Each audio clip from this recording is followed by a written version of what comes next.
열왕기하 21장 1절부터 18절까지의 말씀을 같이 보시겠습니다. 열왕기하 21장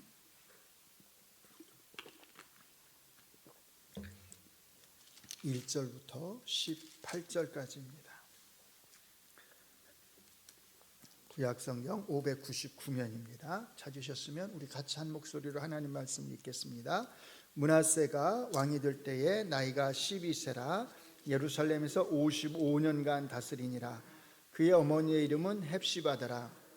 므낫세가 여호와 보시기에 악을 행하여 여호와께서 이스라엘 자손 앞에서 쫓아내신 이방 사람의 가증한 일을 따라서 그의 아버지 히스기야가 헐어버린 산당들을 다시 세우며 이스라엘의 왕 아합의 행위를 따라 바알을 위하여 제단을 쌓으며 아세라 목상을 만들며 하늘의 1월 성신을 경배하여 섬기며 여호와께서 전에 이르시기를 내가 내 이름을 예루살렘에 두리라 하신 여호와의 성전에 제단들을 쌓고 또 여호와의 성전 두 마당에 하늘의 1월 성신을 위하여 제단들을 쌓고 또 자기의 아들을 불 가운데로 지나게 하며 점치며 사수를 행하며 신접한 자와 박수를 신임하여 여호와 보시기에 악일 많이 행하여 그 진노를 일으켰으며 또 자기가 만든 아로새긴 아세라 목상을 성전에 세웠더라.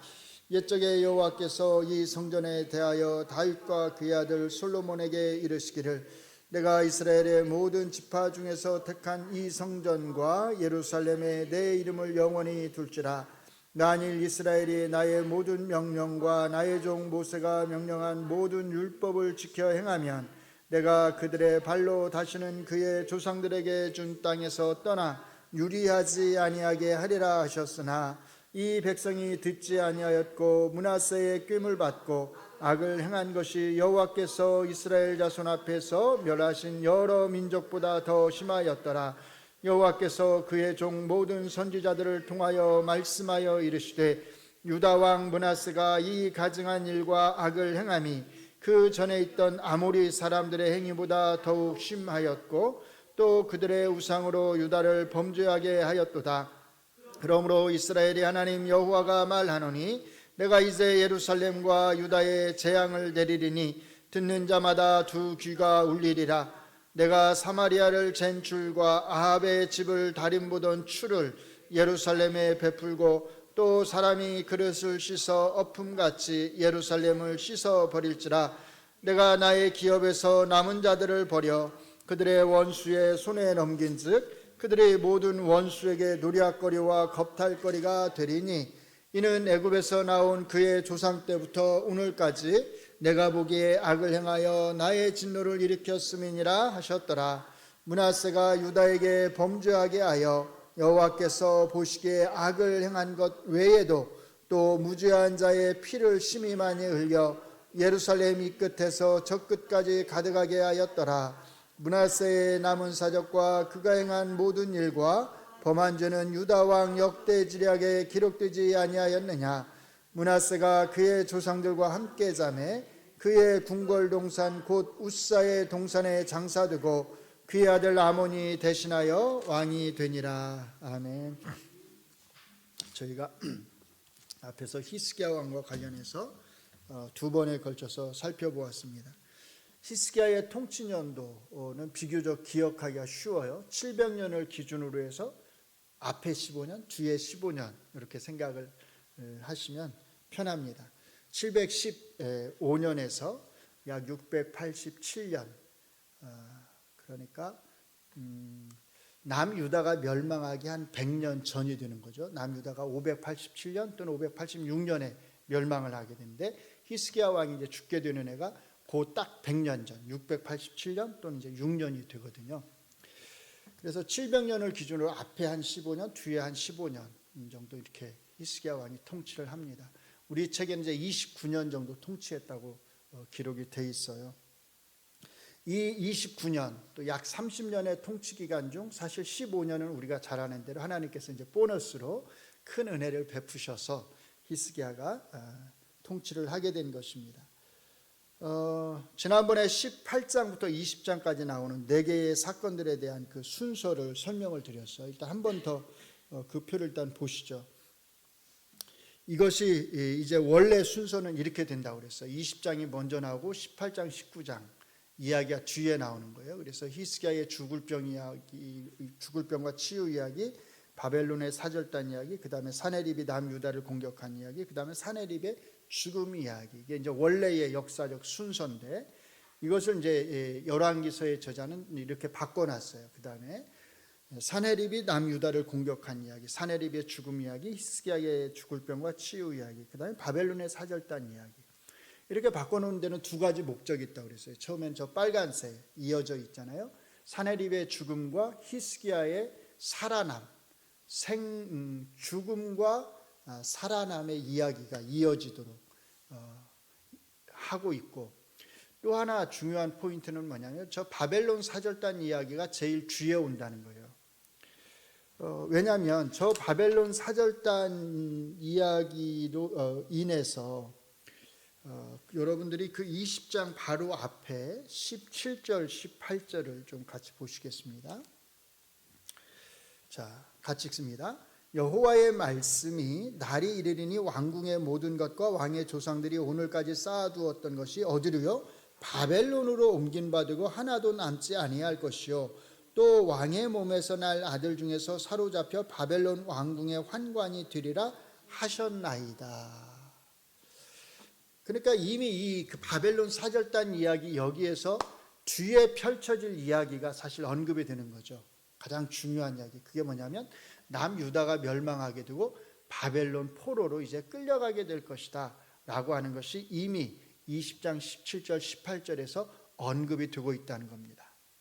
그 말은 이제 뒤에 나오는 므낫세 이야기부터 전개되는 그 모든 이야기들은 20장 17절 18절에 나오는 이 바벨론 사절단과 관련해서 이사야 선지자가 히스기야 왕에게 한 이 이야기가 어떻게 성취되고 있는지를 사실은 보여주고 있다라고 하는 것입니다. 그래서 자연스럽게 바벨론의 사절단 이야기와 나머지 이제 남유다가 멸망해가는 이야기가 자연스럽게 연결되도록 하고 있고, 그 중에서 남유다가 멸망하는 데 있어서 아주 결정적인 역할을 한 므낫세 왕의 이야기가 바로 다음에 나온다고 하는 것을 우리가 알 수 있습니다.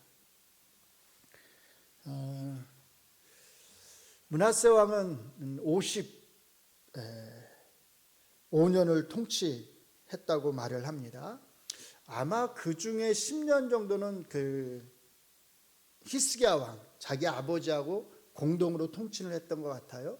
55년도 긴 기간인데 10년을 빼더라도, 같이 통치한 한 10년 정도를 빼더라도 45년을 무려 통치를 했어요. 남북 왕들을 통해서 아마 제일 오래 통치한 것 같아요. 2절부터 9절까지가 이렇게 오랜 기간 동안 통치를 하면서 므낫세 왕이 행한 악들에 대한 목록이 나옵니다. 이 악들에 대한 목록을 보면 이 목록들 또는 이 므낫세가 행한 이 일들에 대한 그 포커스, 2절부터 9절까지의 말씀의 포커스가 어디에 맞춰져 있냐면 므낫세가 행한 이 악들로 인해서 남유다가 결국은 가나안 땅에서 쫓겨날 수밖에 없었다라고 하는 것을 말하는 데 포커스가 맞추어져 있습니다.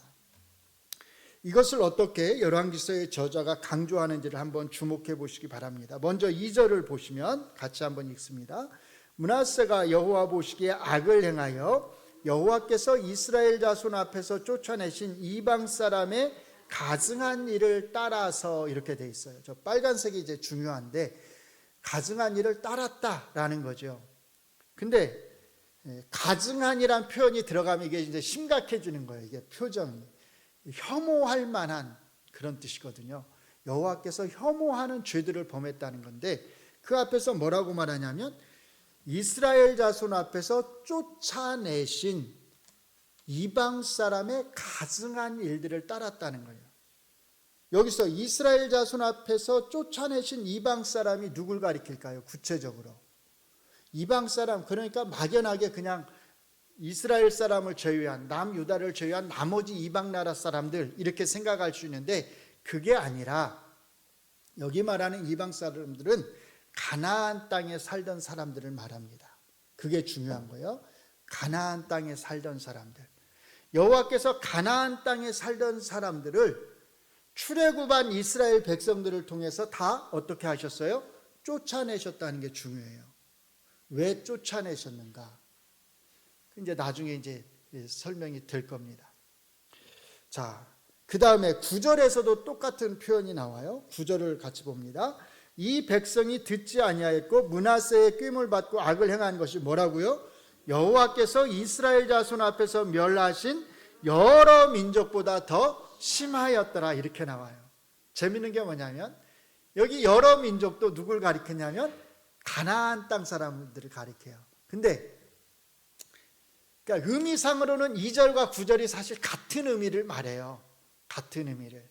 근데 약간 차이가 있는 게 뭐냐면 2절에서는 쫓아내신, 여호와께서 이스라엘 자손 앞에서 쫓아내신, 이렇게 표현이 됐잖아요. 근데 9절은 쫓아냈다고 하는 것보다 좀 더 강한 표현을 써요.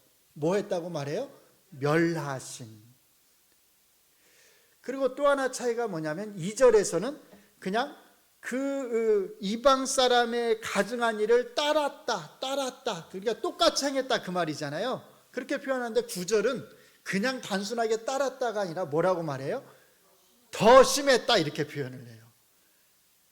쫓아냈다가 멸했다로 바뀌고 따랐다가 더 심했다로 바뀌는 거예요. 그러니까 의미상으로는 사실 같은데 2절보다는 9절이 더 표현에 있어서 보면 더 강하게, 더 강조해서 표현하는 것을 알 수가 있는 거죠. 중요한 것은 여기에서 여호와께서 이스라엘 백성 앞에서 쫓아냈다라고 할 때 그 쫓겨난 이방 사람들 또는 쫓겨난 그 여러 나라 사람들이 구체적으로 누굴 가리키냐면 가나안 사람들을 가리킨다는 거예요. 가나안 사람들. 11절도 이것을 또 보여줍니다. 자, 이번엔 11절을 같이 봅니다.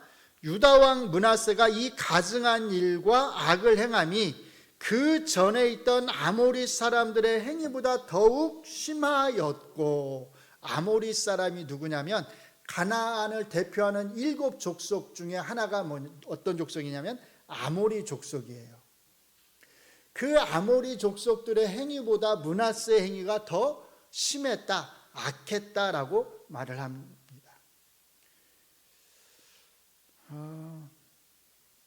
자, 한번 생각해 보세요.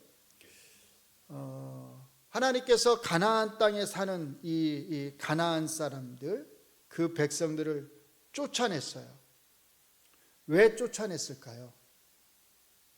거기서 이스라엘 백성들이 출애굽을 했는데 이스라엘 백성들이 살 땅이 없으니까 어디서든 이스라엘 백성들을 하나님의 백성으로서 살게 해야 되는데 살 땅이 없으니까 가나안에서 잘 살고 있는 그 가나안 사람들을 쫓아내고 그 땅을 이스라엘 백성들에게 주신 걸까요?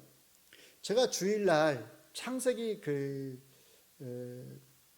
9장을 설교하면서 뭐에 대해서 설교를 했었냐면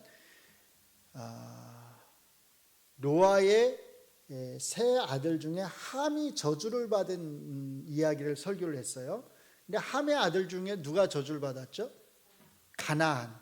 4 아들이 있는데 가나안만 저주를 받았어요. 왜 가나안만 저주를 받은 것으로 나올까? 그때 제가 이제 그 저주가 사실은 뭐와 연결되어 있냐면 그 뒤에 나중에 이제 바로 아브라함 이야기가 시작이 되는데 아브라함 이야기가 시작되면서 출애굽으로 이어지면서 이스라엘 백성들이 아브라함의 후손들이 이제 출애굽을 하게 돼서 결국은 가나안 땅을 정복을 하게 되잖아요. 그래서 이 가나안 사람들과 이스라엘 백성들이 서로 대립을 하게 된단 말이에요. 갈등을 하게 된단 말이에요. 그렇게 이제 뒤에 일어나게 될 그 사건을 예견하면서 가나안이 저주를 받은 거다 이렇게 이제 설명을 하니까 그래서 가나안 사람들이 쫓겨나게 될 거다 이렇게 설명을 하니까 어떤 권사님이 저한테 이렇게 물어주셨어요. 그 설교를 들으면서 목사님 그 설교를 들으면서 좀 속상했어요. 이런 식으로 표현을 하시더라고요. 그래서 저는 왜요? 이렇게 물으니까 가나안 사람들이 잘 살고 있는데 괜히 저주를 받아가지고 노아의 그 저주를 받아가지고 함이 행한 행위로 인해서 저주를 받아서 잘 살고 있는데 쉽게 말하면 아무 이유도 없이 잘못한 것도 없이 가나안 땅에서 쫓겨나게 된 거니까 그게 좀 이제 속이 상하시게 들렸나 봐요. 너무 착하셔서 그러시더라고요. 어떻게 생각해요? 가나안 사람들이 아무 잘못도 없는데 괜히 그 노아가 한 저주로 인해서 저주 때문에 잘 살다가 쫓겨난 걸까요? 오늘 본문도 잘 보세요. 아까 20장 17, 18절에서 이사야 선지자가 뭐라고 그랬냐면 남유다 백성들이 바벨론에 의해서 망해가지고 쫓겨날 거다.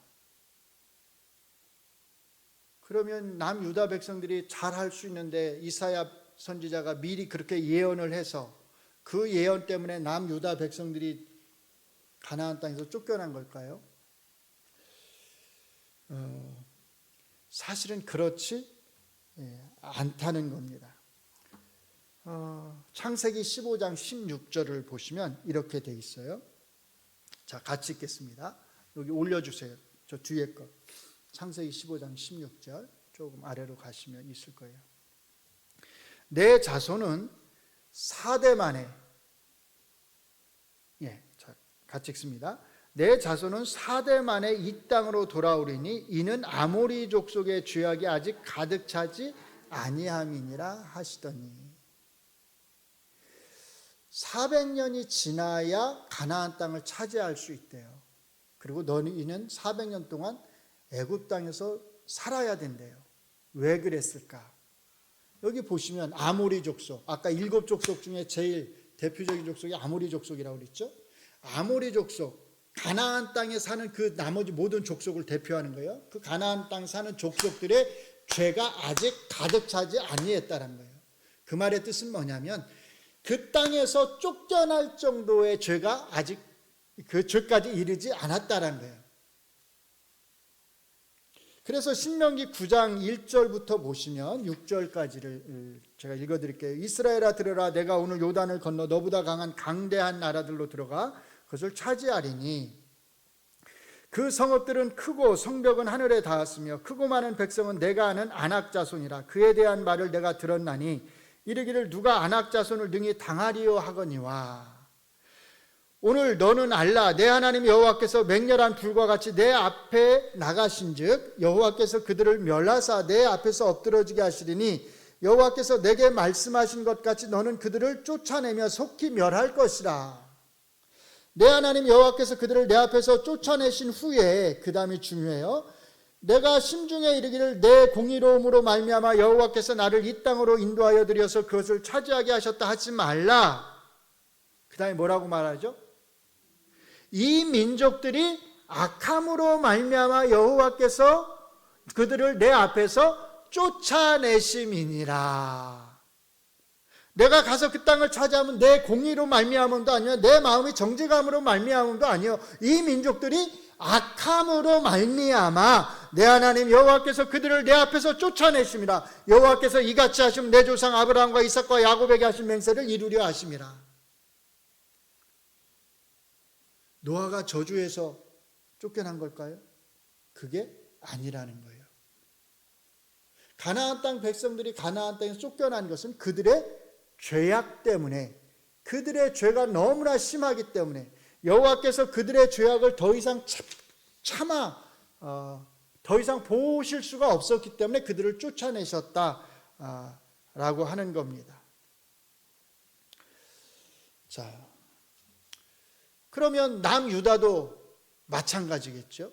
남유다 백성들이 가나안 땅에 살던 사람들이 더 못한 죄를 범했음에도 불구하고 가나안 땅에서 쫓겨났다면 더 심한 죄를 범한 이 남유다 백성들은 이제 결국 어떻게 된다는 거예요? 그 땅에서 쫓겨날 수밖에 없다라고 사실은 말을 하는 것입니다.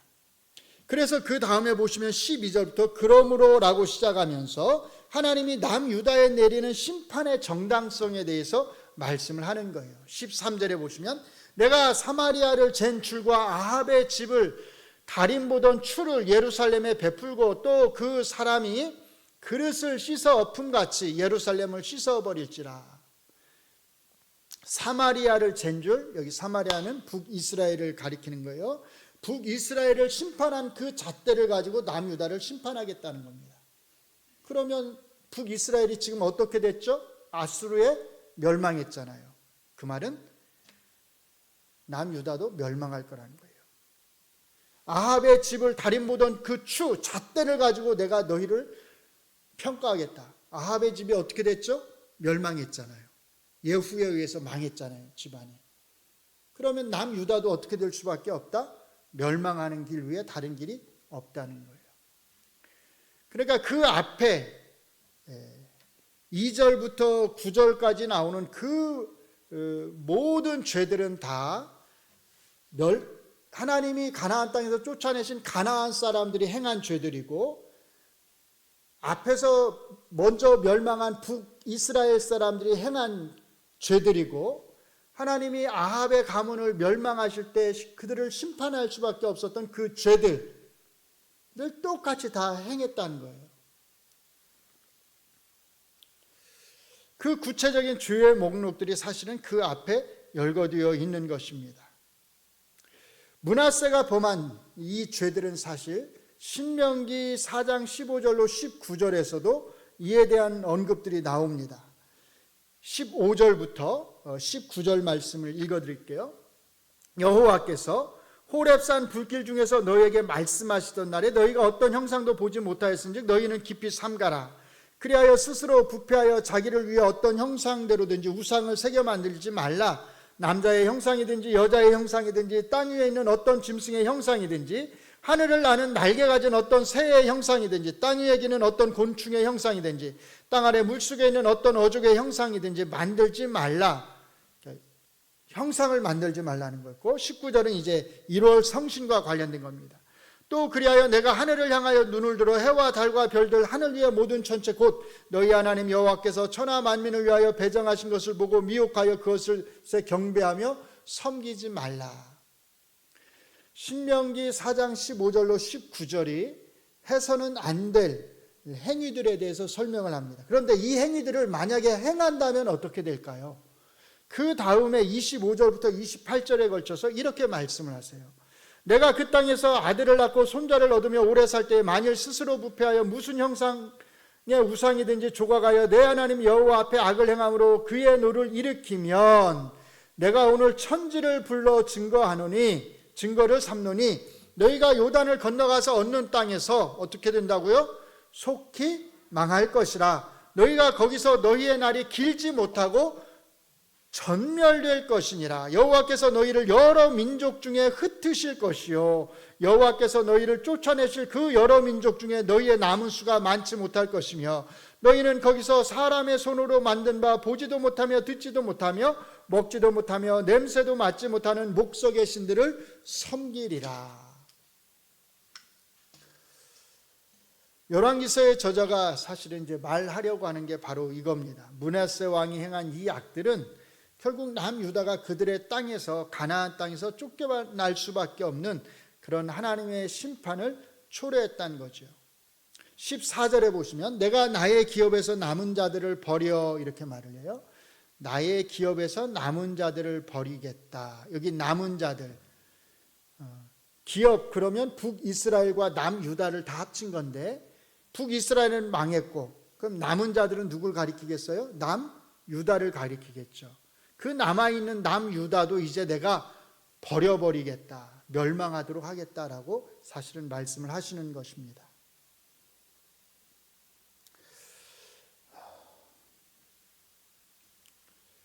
마찬가지입니다. 열왕기하 20장 17절로 18절에서 이사야 선지자가 남유다를 향해서 했던 그 예언은 결국은 므낫세의 이런 말할 수 없는 악한 죄들로 인해서 결국은 성취된다라는 것입니다. 이 예언 때문에 망한 게 아니에요. 그걸 우리가 잘 주의해야 됩니다. 이사야 선지자가 그렇게 예언을 했기 때문에 남유다가 망한 것이 아닙니다.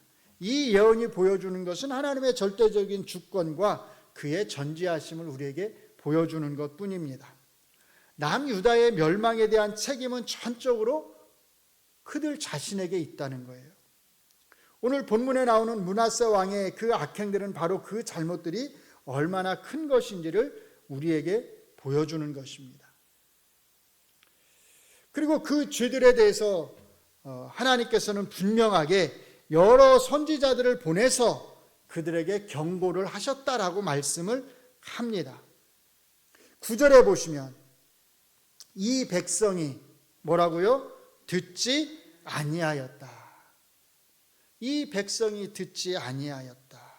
10절에도 보시면 여호와께서 그의 종 모든 선지자들을 통하여 말씀하여 이르시되 그런데 므낫세가 듣지 않았다.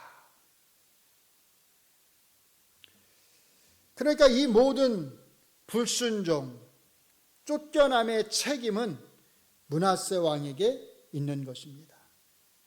그리고 그 백성들에게 있는 것입니다. 그래서 다시 9절에 보시면 이 백성이 듣지 아니하였고 므낫세의 꾀물 받고 악을 행했다 이렇게 말을 합니다. 므낫세 왕이 백성을 잘못 이끌었다는 뜻입니다. 1차적인 책임은 왕에게 있다는 거죠. 그러나 왕이 그렇게 잘못 이끌었다고 해서 잘못 이끌림을 당한 백성에게 책임이 없다. 우리는 속았습니다. 이렇게 말할 수 없다라는 것입니다. 므낫세와 백성 모두에게 사실은 다 책임이 있는 것입니다.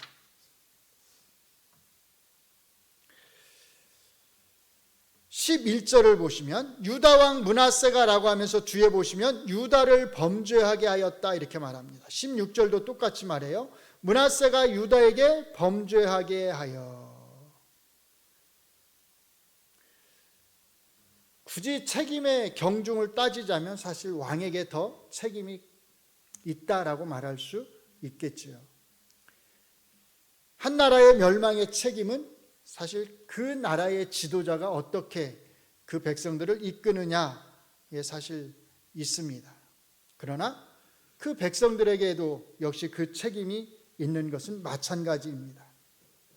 무엇보다 중요한 것은 므낫세 왕의 이런 잘못된 통치가 그 앞에 나왔던 히스기야 왕의 모든 선한 그 정치와 그 다음에 이제 나오게 되는 우리가 잘 아는 요시야 왕의 그 모든 선한 통치를 통해서도 회복될 수 없는 그런 통치였다는 것입니다. 그런 악한 통치였다는 겁니다. 우리의 경험상으로 보아도 선한 영향력보다는 어떤 영향력이 더 크고 오래가냐면 악한 영향력이 더 크고 오래가게 되는 것을 우리가 알 수 있습니다. 이것은 교회 공동체에서도 마찬가지인 것 같아요. 아무리 훌륭한 목사님이 교회 공동체를 선하게 잘 이끌고 목회를 하셨다 하더라도, 교회를 잘 세워놓았다 하더라도 그 후임의 목회자가 와가지고 이 교회를 잘못 이끌어가 버리면 그 교회에 그동안 좋았던 모든 것들은 그냥 삽시간에 다 사라져 버리는 거죠.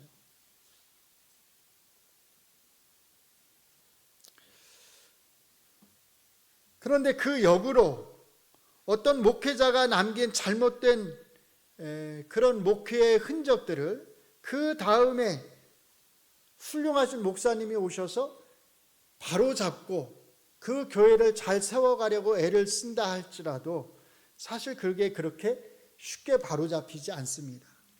상당한 시간과 노력이 사실 거기에 필요합니다.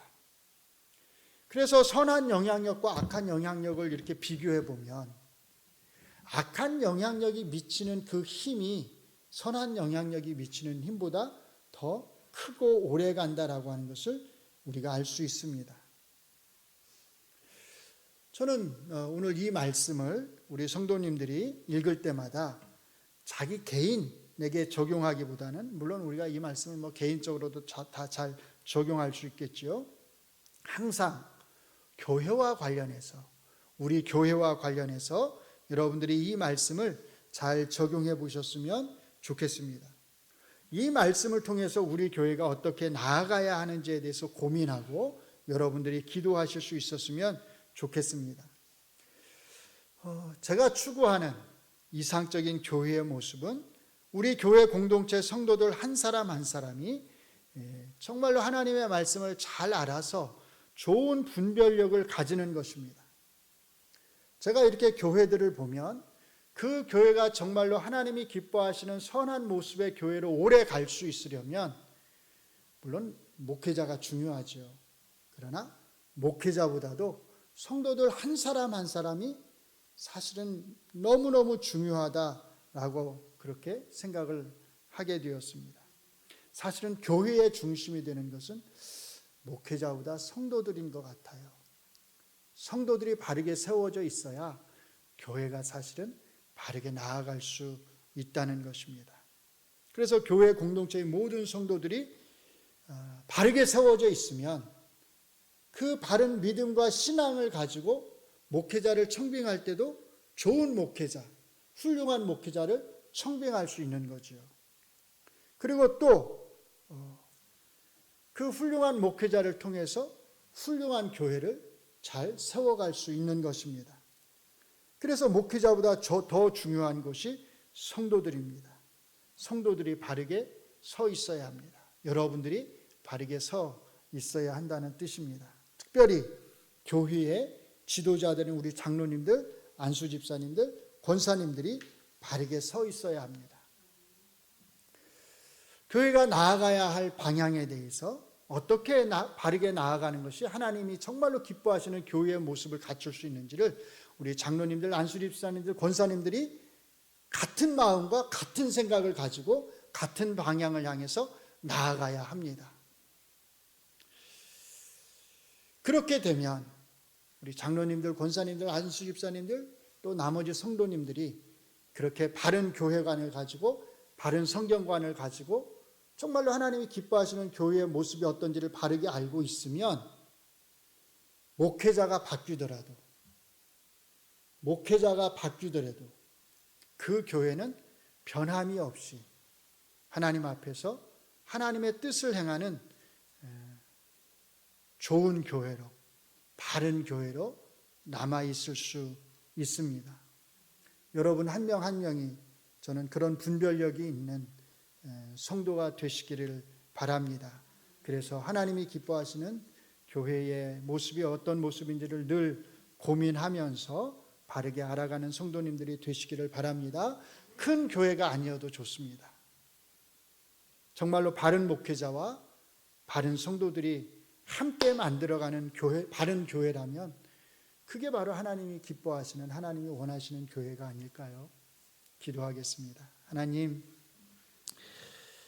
하나님께서 우리 동작중앙교회 성도님들 한 분 한 분을 정말로 하나님의 말씀으로 바르게 세워주시고 정말로 하나님 기뻐하시는 그런 교회의 모습을 가꾸어 갈 수 있는 그런 성도의 모습을 하나님께서 세워주시기를 간절히 원합니다.